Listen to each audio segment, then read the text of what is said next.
4 of Henry's Podcast and Talk. Henry's Podcast and Talk. Absolutely. And we have Henry. Hello. All right. Since we're on episode 4, we're going to be getting into what? We're getting into the black sheep of the Tekken franchise, Tekken 4. I don't know why people hated this game when it first came out. I actually really liked it. Yeah. What year did it come out again? What year? It came out probably around 2001, yeah. It came out during 2001, where the PS2 was officially, I think, dropping out around the early 2000s. And so eventually Tekken 4 came out, and a lot of people thought that the game was, a little... competitive players didn't like it because they removed some things like the Brazilian back... No, not the one. The Korean backsides and stuff like that, where they just move... where you get to move back a lot more faster. That's what the Koreans were using in order to play throughout Tekken 3. Like for defense? No, but like probably to just dodge, yeah, for Gotcha. dodging as well. I do think like a double dash back kind of thing. Mm-hmm. Yeah. I'm thinking since it's now a new console, did people just not like the transition from the old console to 2, even though it's a better console? I mean, a lot of people really liked, the transition of the PS2. A lot of people liked it, and it became one of the best-selling consoles, and it's still the best-selling console out, no matter what. Really? Wait, the PlayStation 2 is the best-selling console? Mm-hmm. It's the best-selling one. The later consoles are trying their best to reach up to those sales, but I feel like that when the PS2 came out, I feel like that Sony really understood what they were going for, and a bunch of video game developers were able to use the PS2 system and try their best to make video games. We got a bunch of other games like Ratchet and Clank, Street Fighter came back into that part. We even had Jack and Daxter. Oh, great game, yeah.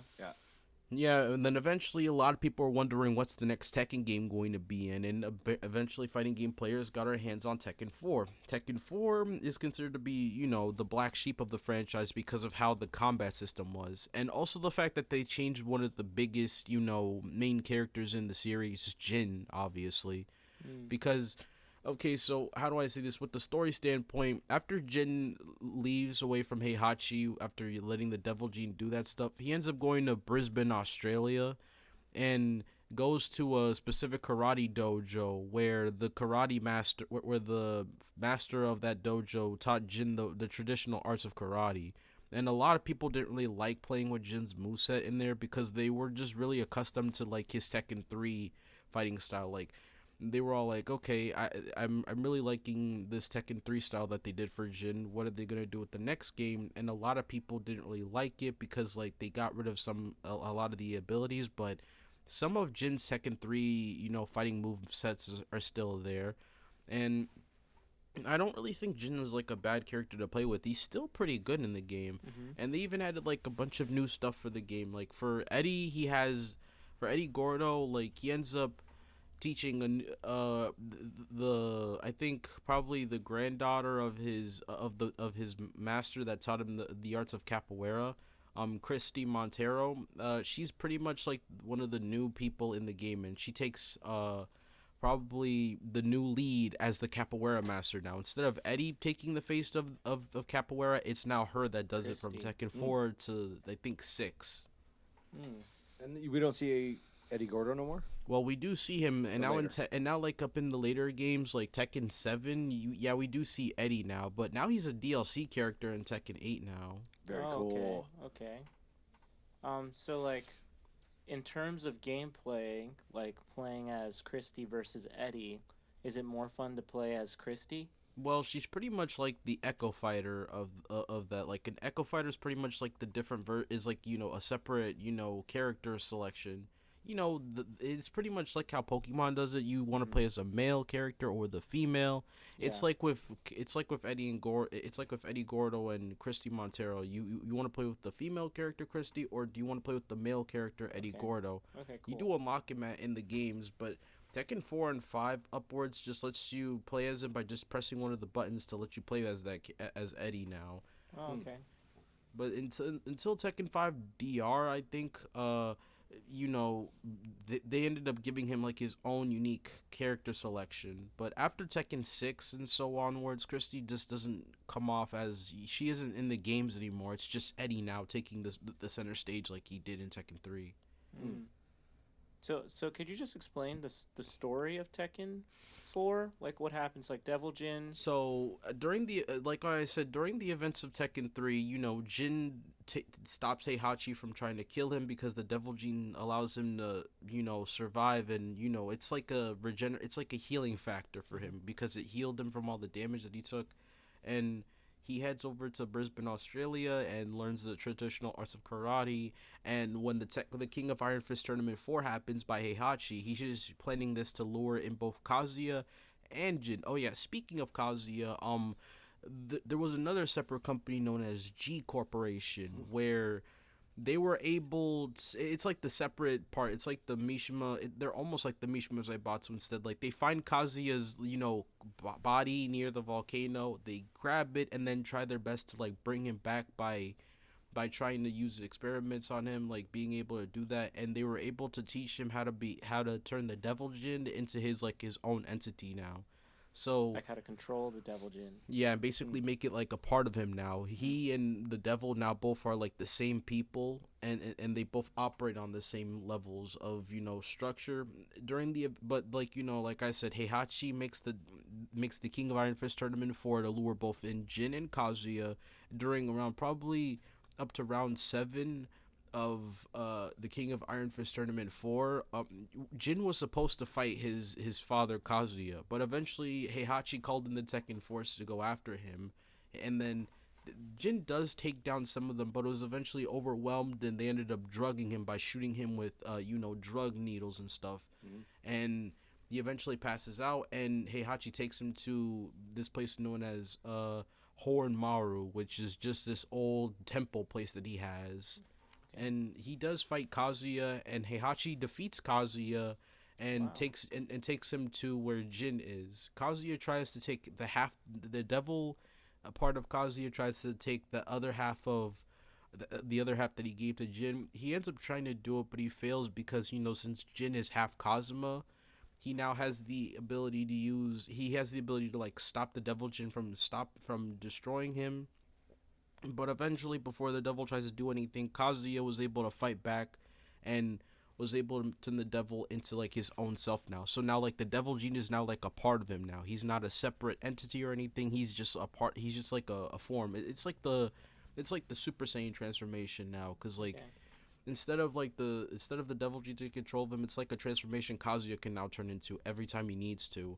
And he tries to fight Jin. Jin ends up having hallucinations of Kazuya telling him to hate him, and curse him for who he is, or and get mad at him for what he's done. And Jin eventually wakes up because Kazuya just tell him, hey, rise up, Jin Kazama. And then he wakes up, breaks out of the chains that Heihachi put him in. And while he was trying to not let the Devil G take control over him, he stops it and takes on Kazuya. Eventually, Kazuya ends up being taken down by Jin, and then Heihachi decided to join in and say, I'm gonna stop you and make your power mine. And eventually, Jin also takes down Heihachi. Okay, wow. And then after that, like, the battle, Jin turns into his somewhat like Devil Jin form and was trying to kill both Kazuya and Heihachi to cleanse the world from those two. He tries to, but then he gets an image of his mom in his head. And because of the good nature that his mom teaches him, he tells him he doesn't kill them. And then before Jin leaves, he says to thank his mother, Jun Kazama, and then flies off with the black wings that he has away from the battlefield. And before doing that, he leaves a small little white feather to represent that he still has some good in him. Whoa. And that's the end of Tekken 4. That's like the end of the story. Mm-hmm. So he defeats Heihachi, he defeats Kazuya, but he flies off again. Yeah, he tries to kill. He was trying to kill them because he hated, because, you know, Heihachi betrayed him, and he hated everything about it. He hated the Devil Gene in his blood. He hated the Mishimas and how the Zaibatsu and everything, and then he just wanted to just take them all down because he realized that Heihachi's too evil for the world, and so is his father as well, because he's after world domination as well. And eventually, like, I mean, there was some stuff besides it. Like, we do get to see some of the other characters in their world specifically. We do meet some of these new characters by the name of Marduk, who, um, he accidentally killed. He ended up going to the bar once and then got drunk and then eventually ended up killing the person that was Armored King. Yeah, he killed Armored King and King and the master, and that was like the second king's master. And so his master and so King was just thinking, "Oh, I'm not gonna like this." Marduk was eventually sent to jail because he killed Armored King, but the second the second king ended up paying the fee to get him out of the jail and then sending him a letter saying to join the King of Iron Fist tournament 4. Eventually King does defeat Marduk, and Marduk is sent to the hospital because of the injuries that he got from the battle. King goes over to him and almost tries to kill him, but he sees the picture of Marduk and his family and just thinking, you know what? There's no point anymore. I'm just gonna. I don't need to kill him for this. He has a family, and I can't just take him away from his family like that. And it goes to show exactly how cool of a character King is, because he has that drive of wanting to do something, but he realizes that Marduk is just like him, who has a family and does care for and doesn't want to take people away from their family. That's what I really like about King. Cool. Wow. So who's King. King. So who's your favorite character play in Tekken 4? It's still the same. I still like playing as Jin. Jin. I've been getting used to his moveset, honestly, because I played Tekken 7 first and then and got used to his traditional arts of karate, and then when I played Tekken 4, so I mean his moveset is honestly still pretty good. Yeah, sure, Tekken 4 may be a bit slower when it comes to its combat system, but it's still the same Tekken to me. It's not bad or anything. Cool.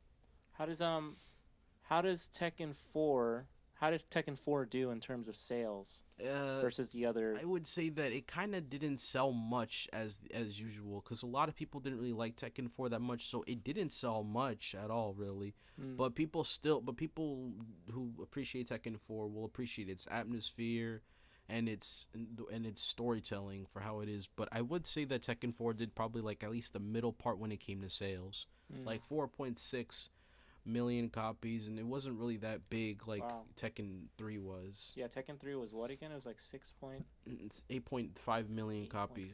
So like it literally was in half. Just Yeah. about. Even with the new console, that's what I'm thinking. My brain goes to new console. I think more people are gonna buy it because it's like, new console. Yeah, new console. So you get more sales, but they actually half their sales. Yeah. I wonder if the other big fighting games at the time doing really well too, like Street Fighter and Street Fighter ended. Well, Capcom was doing a pretty good job with their games. Like they did Street Fighter, they did Marvel vs. Capcom, and they did a pretty good one. And then we got Mortal Kombat in there as well, and also I think we had like a bunch of other games as well with that came out on the PS2, like probably Street Fighter 2 Turbo, I think.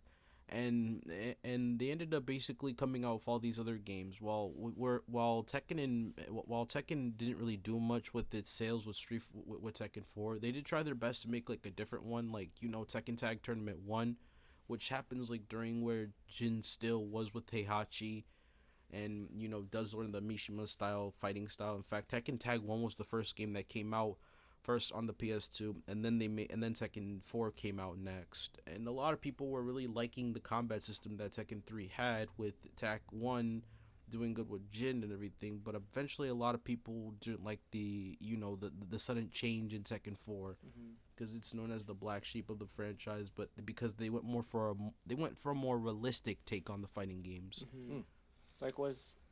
I imagine in terms of the graphics must have been more realistic, right? Yeah, like the fighters probably looked. I would say that Tekken 4 is easily like one of the most gorgeous games that I got to see from on the PS2. For when it comes to those games, I feel like Tekken 4 and then upcoming after Tekken 5, those games look pretty great on the PS2. What about we're in the music studio. We have to talk about the soundtrack. I do like. Well, I would say that Tekken 4 has some pretty, good soundtracks when it comes to it. Like I feel like I think one of the beach sides, the song was pretty good. Like it's a more chillax version of it, and we do get to see probably like one of the stages had like this like aquarium like soundtrack, which I think those are like the last two ones. I don't really hate Tekken 4's OST. I think its OST is probably like at least the weakest one when it comes to all the other Tekken games, but I still think it has some pretty good songs in there. Yeah, for those who don't know what OST, I think it's original soundtrack. Yeah. I was just about to ask. I was like, what is that? Okay. All right. Nice. Anything else? Anything else you got on Tekken 4?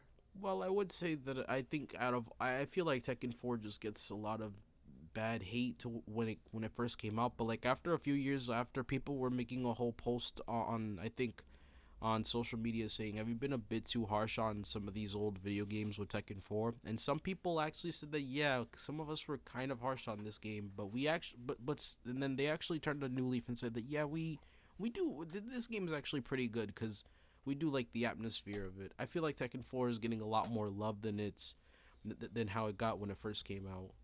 And I remember we mentioned in our last podcast about Tekken 3, but in Tekken 4 they really start more voice acting, right? Yeah, right.